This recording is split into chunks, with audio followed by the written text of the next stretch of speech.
என் உயிரிலும் மேலான ஜோதிட ஆன்மீக பெருமக்கள் அனைவருக்கும் ராமநாதபுரத்திலிருந்து டாக்டர் ஆர் தனசேகரனின் அன்பான வணக்கங்கள். உலகெங்கும் இருந்து இந்த சேனலை பார்த்து கொண்டிருக்கக்கூடிய அனைத்து நண்பர்களினுடைய இல்லங்களிலும் மகிழ்ச்சியும் சந்தோஷமும் பெருகட்டும், அன்பும் ஆனந்தமும் நிலைத்திருக்கட்டும். இப்போது தைப்பூசம் பௌர்ணமி அன்னைக்கு பூச நட்சத்திரமும் பௌர்ணமியும் இணைந்து வரக்கூடிய நாள். இந்த தைப்பூசம் அப்படின்னாலே ஒரு விழா கோலம் கொண்டிருக்கிறது. எல்லா இடங்களிலும் உலகெங்கும் முருகன் கோவில்ல அற்புதமான ஆறுபடை கொண்ட முருகன். வேலிருக்க பயமேன், நிச்சயமாக பயமில்லை. அப்படிப்பட்ட முருகப்பெருமானை இந்த தைப்பூசத்தை ஏன் இந்த அளவிற்கு கொண்டாடுகிறார்கள் மக்கள்? தைப்பூசத்தினால் அந்த தைப்பூசம் என்றால் என்ன என்பதை நாம் தெரிந்து கொண்டிருக்கிறோமா? அதிலும் தமிழ் கடவுள் என்று சொல்கிறோமே, உலகமெல்லாம் அவருக்கு ஆலயங்கள் இருக்கிறதே, நினைத்து பார்த்தால் நெகிழ்ச்சியாக இருக்கிறது. தமிழ் கடவுள் முருகன். நம்ம ருண ரோக சத்ரு அப்படின்னா செவ்வாயை சொல்லுவோம், அதுக்கு காரக கிரகமே முருகன் தான். அப்படிப்பட்ட முருகப்பெருமான் சக்தியிடம் வேல் வாங்கிய நாள் தைப்பூசம் அப்படின்னு சொல்வார். பொதுவாக தேவர்கள் எல்லாம் அசுரர்களுடைய அட்டகாசம் பெருத்து விட்டது, எங்களால் தாங்க முடியவில்லை, எங்களை காப்பாற்றுங்கள் மகாதேவா என்று சிவபெருமானிடம் போய் நின்றார்கள். சிவபெருமான் தனது அக்கினி பிளம்பிலிருந்து உருவாக்கப்பட்டதுதான் இந்த 6 குழந்தைகள். அது விசாக நட்சத்திரத்திலே சிவபெருமானுடைய நெற்றி தீப்பொறியிலிருந்து உருவான குழந்தைகள். அந்த 6 குழந்தைகளும் கார்த்திகை பெண்களால் வளர்க்கப்பட்டார்கள். அங்கே கார்த்திகை திருநாள் அப்படின்னு சொல்றோம்ல, 6 பேரையும் ஒன்றாக பார்வதி தேவி இணைத்த நாள்தான் கார்த்திகை திருநாள். ஒரே சக்தியாக உருவாக்க சக்தி தேவி இணைக்கிறார். நாம பார்க்கிறோம், முருகப்பெருமான் எதற்காக பழனிக்கு போனார் என்ற ஒரு பெரிய கதை உண்டு. இந்த நாரதர் கொண்டு வந்து ஒரு மாங்கனியை கொடுத்து பார்வதியிடமும் பரமேஸ்வரனிடமும் கொடுக்கிறார்கள். அதை பிள்ளைகளுக்கு சமமாக பகிர்ந்து கொடுக்கலாம் என்று நினைக்கிற போது அதை பகிரக்கூடாது, யாருக்காவது ஒருவருக்கு மட்டும்தான் கொடுக்க வேண்டும் அப்படின்னு சொல்றாங்க. அப்போ அதுக்கு என்ன செய்வது? போட்டி வைக்கலாம், அதில் யார் வெற்றி பெறுகிறார்களோ அவரிடம் அந்த கனியை கொடுத்து விடலாம் என்று முடிவெடுத்த போது கூட சரி, அதற்கு பார்வதி தேவிக்கு கொஞ்சம் சுணக்கமாக இருந்தது. இருந்தாலும் பரவாயில்லை, அதை பிரிக்கக்கூடாது என்கிறார்களே. ஆனால் இங்கு ஒரு கலகத்தை ஏற்படுத்தப் போகிறார் நாரதர் என்ற விஷயம் சிவபெருமானுக்கு புரிந்துவிட்டது.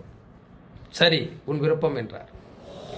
உலகத்தை முதலில் யார் சுற்றி வருகிறார்களோ அவர்களுக்கே இந்த கனி ஞானப்பழம். நாங்கள் ஒரு நொடியில் வருகிறேன் என்று மயிலே ஏறி பறந்தார் முருகக் கடவுள். உலகத்தையே சுற்றி வந்தவர். தன் ஞானத்தால், நம்ம கணேஸ்வரை பற்றி சொல்கிறோம், அவர் பிரபஞ்சத்தால் உருவானவர். இந்த 7 உலகத்திலையும் தெய்வ சக்தியாலும் மனித சக்தியாலும் கட்டுப்படுத்த முடியாத ஒரு பரம்பொருள்னா அது கணேச பெருமான் தான். அது எல்லாருக்கும் தெரியும். அதுக்கு தான் எல்லா ஆலயங்களையும் அவருக்கு முதல் பூஜை. கணபதியை கும்பிட்டு தான் அடுத்த பூஜைக்கு போகிறோம். நம்ம பார்வதியும் பரமேஸ்வரனும் அவரை பெற்றெடுக்கவில்லை. பார்வதி தேவியால் அந்த பிரபஞ்சத்தை உருட்டி தன் மண்ணு கல் அழுக்கு எல்லாம் சேர்த்து உருட்டினது தான் அவர் பரம்பொருள். அப்போ உலகம் தோன்றுவதற்கும் அதை தான் சொல்லுவாங்க, 7 உலகத்திலையும் தெய்வ சக்தியிலும் மனித சக்தியிலும் மிஞ்சியவர் பிள்ளையார் கணேச பெருமாள். அதனால தான் அவர் இதுவரைக்கும் சனீஸ்வர பகவான் தொட முடியல. எல்லாம் அழிந்தாலும் இந்த பரம்பொருளாக அங்கே இருக்கக்கூடியவர் பிள்ளையார் தான். அப்போ இவர் தன்னுடைய ஞானத்தால் அம்மா அப்பா தானே உலகம் சுற்றி அந்த பழத்தை வாங்கிட்டார். அதில் வந்த கோபத்தால் பழனிக்கு போனவர் தான் முருகன். அப்போ அந்த முருகக் கடவுளுடைய அந்த தைரியம் எவ்வளவு வீரியமாக இருக்கிறது பாருங்கள். ஔவையார் சொல்கிறார், கந்தா கடம்பா, நீ பெற்றோரை பகைத்து போகலாமா? பெற்றோர் தானே நமக்கு உலகம், பேசிக்கொள்ளலாம், கோபப்படாதே என்றெல்லாம் சொல்லி பார்ப்பார். மூத்த பிள்ளைதான் செல்ல பிள்ளை, இளைய பிள்ளை எடுப்பார் கைப்பிள்ளை என்று நிரூபித்து விட்டார்கள் அப்படிம்பாங்க. முருகன் சொல்லக்கூடிய அழகை ஒரு தனி. அவ்வையையே பல தடவை சோதித்தவர் முருகன். அடடா, முருகனை பற்றி பேசும்போது உடம்பெல்லாம் சிலுக்குது. தன்னுடைய ஆடு மேய்க்கும் சிறுவனாக இழந்த பழத்துக்கு மேலே போய் உட்கார்ந்திருந்து அதை ஒளிப்புகிற போது, இழந்த பழம் வேணுமா பாட்டி என்று கேட்கிறார். எனக்கு 2 உலுப்பி போடேன்னு கேட்கும்போது அந்த பழத்தை எடுத்து, அதற்கு முன்பாகவே அவர் சுட்ட பழம் வேண்டுமா சுடாத பழம் வேண்டுமா என்று கேட்பார். சுட்ட பழம் சுடாத பழமா, அப்படி ஒரு பழம் இருக்கிறதா என்று ஆச்சரியமாக இருப்பார். அப்போது அவர் உழுப்புகிறார். அந்த பழத்தை எடுத்து அவை ஊதுகிற போது, பாட்டி பழம் சுடுகிறதா என்று கேட்பார். தன் ஞானத்தால் இதுவரை நாம் இப்படிப்பட்ட ஒரு கேள்வியை கேட்கவில்லையே, மிகச்சிறந்த அறிவாளியாக இந்த சிறுவன் இருக்கிறானே, நீ யாரப்பா என்று கேட்கிற போதுதான் முருகப்பெருமான் முழுமையாக அந்த அவ்வை பாட்டிக்கு காட்சி கொடுப்பார். அப்படிப்பட்ட ஒரு அற்புதமான முருகன். அந்த முருகப்பெருமானை தொடர்ந்து அவர் எவ்வளவோ சமரசம் செய்தும் கேட்கவில்லை. எனக்கென்று ஒரு நாடு, எனக்கென்று ஒரு மக்கள் என உருவாக்கி கொள்ளப் போகிறேன். எவ்வளவு அற்புதமான விஷயம் பாருங்க. எனக்கென்று ஒரு நாடு, எனக்கென்று ஒரு மக்களை நான் உருவாக்கி கொண்டு வாழப்போகிறேன், என்னை தடுக்காதீர்கள் அப்படின்னு போனவர் தான் கவனத்தோடு போய் பழனியை, இன்னைக்கு அந்த பழனி முருகனை தரிசிக்க எத்தனை கோடி மக்கள் வந்து கொண்டிருக்கிறார்கள். ஒவ்வொரு ஆண்டுதோறும் லட்சக்கணக்கான மக்கள் பாத யாத்திரை செல்கிறார். அந்த பழனி மலையில தான் இந்த அசுரர்களுடைய அட்டகாசம் பெருத்து போச்சு, கட்டுப்படுத்த முடியல. தேவர்கள் முனிவர்கள் எல்லாம் துன்பப்படுகிறார்கள். இதற்கு அங்கே திருச்செந்தூரிலே சூரபத்மனை வதம் செய்வதற்காக போடுகிறார் முருகன். மிக கடுமையான போராட்டமாக இருக்கிறது. அப்போதுதான் தன் தாயிடம் வேலை வாங்க வருகிறார். சக்தி தன்னுடைய பலத்தில் பாதியை ஒன்றாக சேர்த்து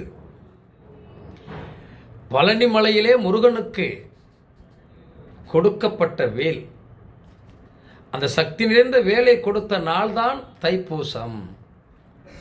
பழனியிலே கொடுக்கிறார் பார்வதி தேவி. அந்த சக்தியான நாள் தை மாதத்தில் தைப்பூசம், பௌர்ணமியும் இந்த பூசமும் இணைந்த நாள். அந்த வேலை பெற்றுக்கொண்ட வேலவன் சக்தி உள்ளவனாக மாறுகிறார், பலம் பெற்ற சக்திமானாக மாறுகிறார். அங்கே திருச்செந்தூரிலே அரக்கனை வதம் செய்த நாளும் இதுதான் அப்படின்னு சொல்லுவாங்க.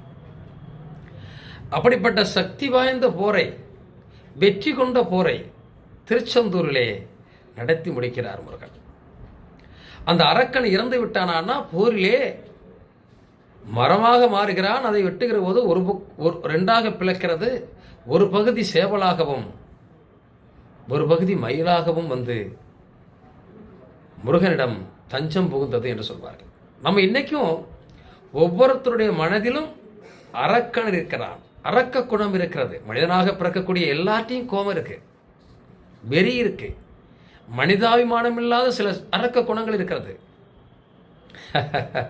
முருகனை மண்டியிட்டால் அரக்க குணம் காணாமல் போகும். முருகப்பெருமானை தஞ்சமடைந்தால் நம் மேலே இருக்கக்கூடிய எவ்வளவு பெரிய துஷ்ட சக்திகளும் பறந்து பொடி பொடியாக போயிடும். ஏன்னா அரக்கனே அவருக்கு கீழே. மயில் இன்று வாகனமாக நின்றது, சேவல் கொடியாக நின்றது. அப்படிப்பட்ட ஒரு அற்புதமான நாளை தான் நாம் தைப்பூசம் என்கிறோம். இந்த தைப்பூசத்திற்கு பல கதைகள் சொல்லப்பட்டாலும் கூட உலகம் தோன்றிய நாள் தைப்பூசம் சொல்லுவாங்க. அதே மாதிரி தாரகாசுரனை வதம் செய்த நாள், வள்ளியை திருமணம் செய்த நாள், இப்படி பல வரலாறுகள் உண்டு. ஆனாலும் கூட தை மாதம் தைப்பூசம் என்பது பௌர்ணமி நாளில் வரக்கூடிய ஒரு அற்புதமான நாள்.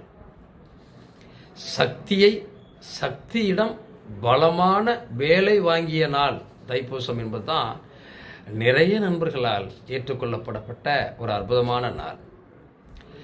இந்த தைப்பூச நாளில் எல்லாரும் மகிழ்ச்சியாக சந்தோஷமாக முருகப்பெருமானை வழிபாடு செய்யுங்கள்.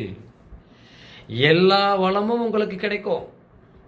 தைப்பூச நாளில் மாலை 6:10க்கு மேலே 6:40க்கு உள்ள நீங்கள் எந்த நாட்டில் இருந்தாலும் சரி, நீங்கள் துபாயில் இருங்க, சிங்கப்பூர்ல இருங்க, அந்த நாட்டினுடைய நேரத்தை உங்கள் கணக்கில் எடுத்துக்கொள்ளுங்கள். அந்த நேரத்தில் மாலை 6:10லிருந்து 6:40க்கு உள்ளாக விளக்கேற்றி வழிபாடு செய்யுங்கள். முருகனுடைய ஆசீர்வாதத்தை பெறுங்கள்.